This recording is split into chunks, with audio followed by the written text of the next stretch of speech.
वक्फ कानून को लेकर एक घमासान मचा हुआ है। सरकार जो है बिल लेके आने वाली है। नमस्कार, मैं हूं देव। इस वक्त आप देख रहे हैं लोकतंत्र टीवी। 2 अप्रैल को यानी कि आज के दिन जो है पार्लियामेंट में इंट्रोड्यूस होने जा रहा है तमाम सांसदों के बीच वक्फ board amendment bill 2024। Mohit Sharma इस वक्त हमारे साथ मौजूद है। मोहित जी, कैसे देखें इस बिल को? अब तो मुसलमानों के ऊपर अफरा तफरी का माहौल है, वो अपने जमीर को बचाने को लगा हुआ है। एक बात मैं आपको बता दूं, ये खतरा सिर्फ मुसलमानों पे नहीं, ये खतरा हिंदू, मुस्लिम, सिख, ईसाई सबके ऊपर है। और इस बात को आपको समझना होगा कि वक्फ बिल क्या है और ये खतरा किस तरीके से हिंदुओं तक भी आएगा, हिंदुओं से सिख और ईसाई तक, सब धर्मों तक पहुंचेगा। क्योंकि एक बात मैं आपको बता दूं, वक्फ एक बोर्ड है जिस बोर्ड में तमाम मुसलमानों की जो इस्लामिक जगह हैं वो उसके अंडर, उसके अधीन आती हैं। एक बात आप मुझे बताइए, अगर आज सरकार वक्फ बोर्ड को अपने अधीन ले रही है तो कल को सरकार राम मंदिर की जो जमीन है, तमाम जो मंदिर के जो ट्रस्ट हैं उनको अपने अधीन ले लेगी। बहुत सारे मंदिर ऐसे हैं जो बहुत पुराने मंदिर हैं, जिन्हों के पेपर्स नहीं है, जिन्हों के कागज नहीं है, वो पेपर्स और कागज कहां से दिखाएंगे? तो आप अगर भटका रहे मुद्दे को। मैं मुद्दे को भटका नहीं रहा हूं। मैं एक बात मैं आपको बता दूं, ये बात मैं देश के तमाम लोगों को बताना चाहता हूं कि वक्फ की लड़ाई सिर्फ मुसलमानों की नहीं, देश के सभी लोगों की लड़ाई है। क्योंकि अगर आज मुसलमानों के आप देख रहे हैं कि मस्जिद और अगर उनके मदरसे जा रहे हैं तो अगला नंबर हिंदुओं के मंदिर का भी होगा। क्योंकि आपने देखा होगा कि अभी कुछ दिनों पहले जब सरकार पे प्रेशर और दबाव बना, उसके बाद जो मंदिरों के जो डिमोलिशन के ऑर्डर आए थे, तोड़ने के जो ऑर्डर आए थे, वो कैंसिल हुए। वरना अगर लोग विरोध और प्रदर्शन नहीं करते तो मंदिर भी टूट जाते। इससे पहले भी कई जगह आपने मंदिरों को गिरते देखा है। आप तो आग लगा रहे हैं। मैं आग नहीं लगा रहा हूं, डालने का काम कर रहे हैं। मैं आग नहीं लगा रहा हूं। मैं एक बात आपको समझाना चाहता हूं। एक बात आप मुझे बताइए, चर्च की जमीन हो, गुरुद्वारे की जमीन हो, चाहे फिर वो आपका क्या कहते हैं मंदिर की जमीन हो, ये सारी जमीन भी क्या होती है? ट्रस्ट के अधीन होती है। अगर कल को सरकार ये कहने लगे कि भैया वक्फ बोर्ड को अपने अधीन करने के बाद सरकार ये कहने लगे कि हिंदुओं को कुछ नहीं मिल रहा, गरीब तबके के हिंदू को कुछ नहीं मिल रहा, तो उस पर भी सरकार अपना कर्जा, वो अपना कब्जा जमा ले। और उसके बाद मंदिर के जो पुजारी हैं या तमाम लोग जो हैं उनसे ये ट्रस्टियों से ये कहे कि आप इसके पेपर दिखाइए, तो पेपर कहां से आएंगे?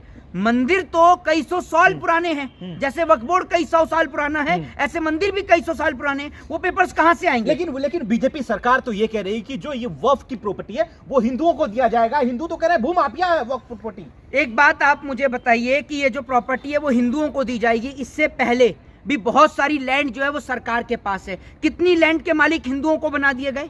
इस देश के अंदर बहुसंख्यक आबादी हिंदुओं की है, लेकिन उसके बाद भी सर्दी के अंदर अगर सड़क पर कोई दम तोड़ता है तो वो मरने वाला इस देश का हिंदू होता है। अगर मंदिर के बाहर कोई भीख मांगता है तो भीख मांगने वाला इस देश का हिंदू होता है। सबसे बड़ी बात यह है कि हिंदू को बलि का बकरा बनाकर इस देश की सरकार उन जमीनों को भी छीनकर अपने उद्योगपति मित्रों को देना चाहती है। ये बात पूरा देश बहुत अच्छी तरीके से जानता है। आपने अभी कहा कि हिंदुओं के प्रॉपर्टी, हिंदुओं का जो मंदिर है वो खतरे में है, गुरुद्वारे, सिख कम्युनिटी का जो प्रॉपर्टी है वो सच में ऐसा है जो आप दावा कर रहे हैं? मैं एक बात आपसे कह रहा हूं ना, कल आज अगर एक बात मुझे बताइए, आज अगर मुस्लिम के वक्त की बात है तो कल को हर जगह की बात आ सकती है ना।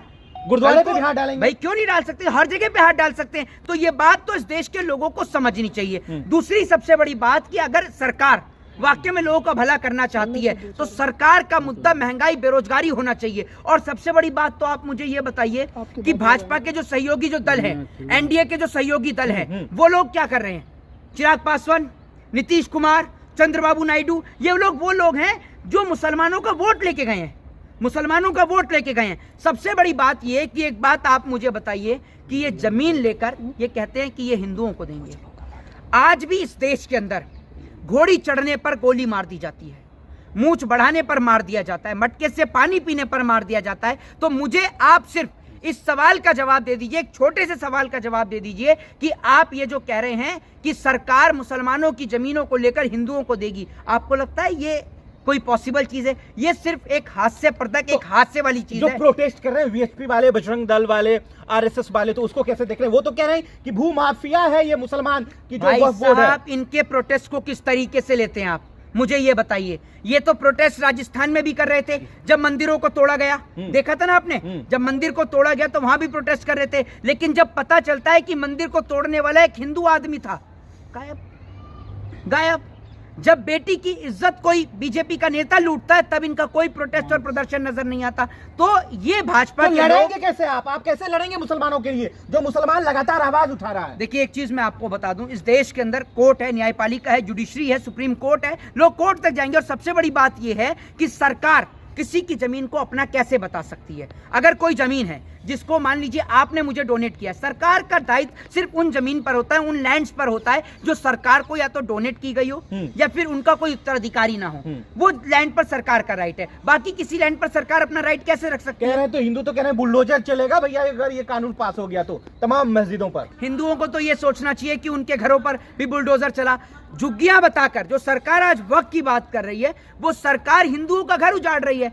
इस देश के अंदर हिंदू झुग्गी भी बड़ी मुश्किल से बना पाता है और सरकार उस झुग्गियों पर बुलडोजर चला देती है। लखनऊ देखा बुलडोजर चली, दिल्ली देखा बुलडोजर चली। तो मुसलमान तो सिर्फ एक बहाना है, असली निशाना तो भाजपा का हिंदू ही है। ये बात आपको समझनी होगी। तो ये दावा किया जा रहा है, देखिए जिस तरीके से मुसलमान वक्फ बोर्ड को मानने वाले जो लोग हैं, इस्लामिक लोग हैं, वो कह रहे थे कि ईद के बाद जो है पूरे देश भर में प्रोटेस्ट होगा, होना भी चाहिए, ये उनके राइट्स हैं। लेकिन अब कहा जा रहा है कि पूरा देश शाहीन बाग बनेगा अगर ये बिल पास हुआ तो। एक चीज मैं आपको बता दूं, सबसे बड़ी बात तो ये है कि ये मुद्दा किस लिए और क्यों है, इस पे कुछ इंप्लीमेंट नहीं होनी। सर मैं आपको एक बात बता दूं छोटी सी, और ये तो आप ये समझिए कि आप जैसे लोगों की वजह से हमारी आवाज जन जन तक पहुंचती है, वरना इस देश के जो मीडिया के जो बिकाऊ पत्रकार हैं उन्होंने तो दिखाना ही बंद कर दिया है। उन्होंने तो सिर्फ मोदी का प्रचार और प्रसार करना शुरू कर रखा है। एक बात छोटी सी आपको बता दूं, इस बिल का लाने का सिर्फ एकमात्र उद्देश्य है, बिहार का चुनाव है और कोई उद्देश्य नहीं है। ये बात पूरे देश को समझनी चाहिए, सिर्फ बिहार का चुनाव। जैसे CNRC के मुद्दे को एक बड़ा मुद्दा बनाया गया और जिसके बलबूते पर और देशों के चुनाव तो आप कह रहे हैं क्या राइट्स की संभावना है? देखिए एक चीज मैं आपको बता दूं, बिना दंगे फसाद कराए, हिंदू मुस्लिम कराए बीजेपी कोई चुनाव नहीं जीत सकती। एक काउंसलर का चुनाव नहीं जीत सकती भैया, ये तो फिर भी विधानसभा का चुनाव है। शाहीन बाग के समर्थन में है कि नहीं, जो कह रहे हैं कि अगर ये ऐसा हुआ तो प्रोटेस्ट होगा, शाहीन बाग बनेगा। प्रोटेस्ट तो मैं एक एडवोकेट हूं और प्रोटेस्ट लोगों का फंडामेंटल राइट है। अपने अधिकारों के लिए सड़कों पर उतरना, शांतिपूर्ण तरीके से प्रदर्शन और प्रोटेस्ट करना, ये हमारा एक फंडामेंटल राइट है। आर्टिकल 19 हमें प्रोटेस्ट करने की परमिशन और आजादी देता है। ये आजादी ना तो गृह मंत्री अमित शाह और ना देश के प्रधानमंत्री कोई हमसे नहीं छीन सकता। तो आप उनके साथ खड़े हैं? बिल्कुल, क्यों नहीं खड़े। के साथ जो इस देश में रहने वाले हम प्रत्येक नागरिक के साथ खड़े हैं और ये हमारा फर्ज और कर्तव्य भी है कि हम देश के नागरिक के साथ खड़े रहें। जय हिंद, जय भारत। मोहित शर्मा रुकिए एक मिनट। देखिए वक्फ बोर्ड कोई साधारण बात नहीं है, अल्लाह का माल है। अल्लाह द्वारा ये जो जमीन है ये दी गई है, जिसका हक हर एक मुसलमानों को है। सरकार चाह रही कि इसमें हिंदू कुछ लोग घुसे और इस जो बिल लाने जा रही है उसके बाद लगभग कहा जा रहा है कि जो कब्रिस्तान है, ईदगाह है, मस्जिदें हैं, 75% वो टूट जाएंगे और पूरा कैप्चर सरकार कर लेगी। आरोप ये भी है मुसलमानों का कि अडानी अंबानी को भी जमीन दी जा सकती है, क्योंकि बहुत महंगे जमीन लुटियंस में है, मुंबई में है, दिल्ली में है। एक चीज मैं आपको बता दूं, अगर इसमें इंप्लीमेंट भी हुआ तो निश्चित तौर पर जमीन जो है वो कॉर्पोरेटर्स को दी जाएगी। लेकिन दूसरा पॉइंट ये भी आप नोट डाउन कर लीजिए कि इस पे कुछ नहीं होना, ये भी मैं आपको लिख के दे रहा हूं। ये सिर्फ बिहार और बंगाल का चुनाव जीतने के लिए एक पॉइंट है, जिस पॉइंट ऑफ व्यू पर वन साइडेड हिंदू वर्सेस मुसलमान कराया जाता है और वोट बैंक की राजनीति के लिए ये सब चीजें मुसलमानों पर ही क्यों ऐसा हो रहा है? अब देखिए नवरात्र में कहा जा रहा है जितने भी मीट की शॉप है सब बंद की जाएगी और अब मुसलमान भी उसका भुक्तभोगी बन रहा है। एक बात आप मुझे बताइए, KFC क्या है? क्या KFC में प्लास्टिक का मुर्गा कटता है या KFC में मुर्गा नहीं कटता? KFC बंद कराओ भाई। नागालैंड, असम, गोवा आपकी सरकार है, बंद कराओ ना भाई, कौन मना करता है आपको? अपनी सरकार में बंद कराओ। दूसरी बात ये कि बीफ कंपनियों से, उनके एक्सपोर्टरों से चंदा लेने वाले आज ये कह रहे हैं कि हम इस देश के अंदर वो नॉनवेज बंद करा देंगे। भाई मैं तो आपसे ये कहता हूं कि इस देश के अंदर शराब से गंदी तो कोई चीज ही नहीं है जिसको आप एक के साथ एक फ्री बांट रहे हैं। कल तक केजरीवाल का विरोध करते फिरते थे ना, आज क्यों नहीं कर रहे अपने मुख्यमंत्री का विरोध? एक और तो साधु बैठा हुआ है वहां, योगी बैठा हुआ है मुख्यमंत्री बनकर, और दूसरा उसी की स्टेट में दारू एक के साथ एक फ्री बट रही है। ऐसा कौन सा साधु है जो अपने भक्तों को और अपने बच्चों को दारू पिलाता है? एक और तो मोदी कहते हैं मेरा पूरा परिवार मेरा परिवार है, तो क्या गृह मंत्री का बच्चा दारू पीता है जो गरीब जनता के बच्चों को दारू एक के साथ एक फ्री बंटवा रहे हैं? बताओ ना आप। ये तो बहुत बड़ा सवाल आपने उठा दिया भाई। बिल्कुल, मैं आपसे कहता हूं, आप एक और कहते हैं ना कि ये देश मेरा परिवार है, तो क्या आपके बच्चे शराब पीते हैं जो दूसरे के बच्चों को शराब पिलवा रहे हो आप, और वो भी एक के साथ एक फ्री देकर? किसी ने सवाल उठाया इस पर? KFC बंद कराओ अपने राज्यों के तमाम जगह पे मीट खाने क्यों नहीं कराते? बड़े बड़े बूचड़ खाने भाई साहब, जो तमाम रिकॉर्डेड बूचड़ खाने हैं उनको बंद कराओ ना। ये मोटा मोटा पैसा आता है, ये मोटा चंदा जिनसे सरकार चलती है, विधायक खरीदे जाते हैं, समझ रहे हैं? तब इनको नजर नहीं आता कि वो बीफ का पैसा है, वो मीट का पैसा है। तब तो MLA खरीदने के लिए चाहिए, सरकार बनाने के लिए चाहिए। ये मुख्यमंत्री जो जहरीली भाषा का प्रयोग करते हैं, जरा इनसे पूछिए कि जब यूसुफ भाई के साथ लुलु मॉल में घूम रहे थे, वो यूसुफ भाई कट्टर हिंदू था क्या? जरा ये तो बता दो। हैं आपकी पार्टी के नेता, आपके सहयोगी दल के नेता नीतीश कुमार सर पे टोपी पहन के इफ्तार पार्टी करते हैं, अपना धर्म भी भूल जाते हैं, तो वो कट्टर हिंदू थे क्या? मांस का मसला हो या वोट का मसला हो, इस पर एक बात स्पष्ट करनी चाहिए आपको। जेडीयू के जो नीतीश जी हैं या चंद्रबाबू नायडू हैं, चिराग जी हैं, ये किन के तरफ होगा इनका? तो क्योंकि इनके भी तो एमपी हैं वहां पर सदन में। ये सरकार के गुलाम है।